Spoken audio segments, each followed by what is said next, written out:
حضرت علی رضی اللہ تعالیٰ عنہ کا فرمان ہے، جو آدمی اللہ تعالیٰ کو یاد کرتا ہے، اللہ تعالیٰ اس کی عقل میں روشنی اور نور پیدا کر دیتا ہے۔ تنگ دستی میں سخاوت کرنا، غصے میں سچ بولنا اور طاقت ہوتے ہوئے معاف کرنا بہترین نیکی ہے۔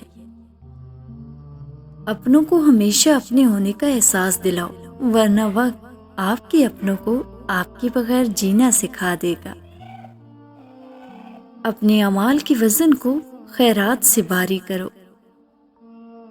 ہمیشہ سمجھوتا کرنا سیکھو، کیونکہ تھوڑا سا جھک جانا کسی رشتے کو ہمیشہ کے لیے توڑ دینے سے بہتر ہے۔ اچھے لوگوں کا تمہاری زندگی میں آنا تمہاری قسمت ہے، اور انہیں سنبھال کر رکھنا تمہارا ہنر ہے۔ اگر زندگی کو ہمیشہ خوشیوں کے ساتھ گزارنا چاہتے ہو تو غم زدہ لوگوں کے غم سنا کرو، کبھی دکھی نہیں ہوگے۔ ساری دنیا کے سارے لوگ تجھے اپنے فائدے کے لیے چاہتے ہیں، صرف تیرا رب ہی ہے جو تجھے تیرے فائدے کے لیے چاہتا ہے۔ خالق سے مانگنا سنت ہے، اگر دے دے تو رحمت، نہ دے تو حکمت۔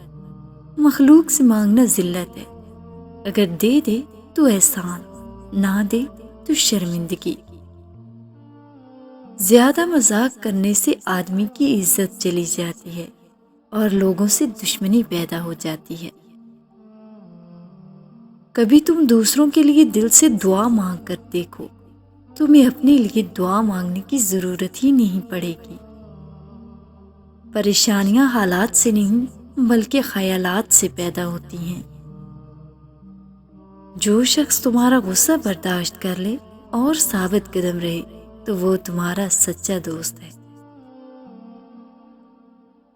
جو شخص اللہ کا خوف رکھ کر گناہوں سے بچتا ہے تو اللہ بھی اسے گناہوں سے بچائے رکھتا ہے۔ حضرت علی رضی اللہ تعالیٰ عنہ نے اپنے فرزند حضرت حسن رضی اللہ تعالیٰ عنہ کو فرمایا، اے میرے بیٹے، 4 مثبت باتیں اور 4 منفی باتیں یاد رکھو، کبھی دھوکہ نہیں کھاؤ گے۔ حضرت علی رضی اللہ تعالیٰ عنہ نے پہلے 4 مثبت باتیں ارشاد فرمائیں۔ سب سے بڑی دولت عقل مندی ہے، سب سے بڑی فقیری بے وقوفی ہے، سب سے بڑی وحشت اور تنہائی خود پسندی ہے، اور سب سے زیادہ قابل عزت خوش اخلاقی ہے۔ حضرت علی رضی اللہ تعالیٰ عنہ نے پھر 4 منفی باتیں ارشاد فرمائیں۔ احمق سے دوستی کبھی مت کرنا، کنجوسی سے بھی یارانہ نہ رکھنا، وہ تمہیں تمہاری ضرورتوں سے روک دے گا۔ بدکار سے بھی کبھی دوستی مت کرنا، ورنہ وہ تمہیں معمولی قیمت پر بیچ دے گا۔ جھوٹے آدمی سے میل جول ٹھیک نہیں، وہ صرف دھوکہ اور شراب ہے۔ اور اپنے بیٹے سے ارشاد فرمایا کہ یہ 4 مثبت باتیں اور 4 منفی باتیں اپنے پلو سے باندھ لو، کبھی بھی نقصان نہیں اٹھاؤ گے۔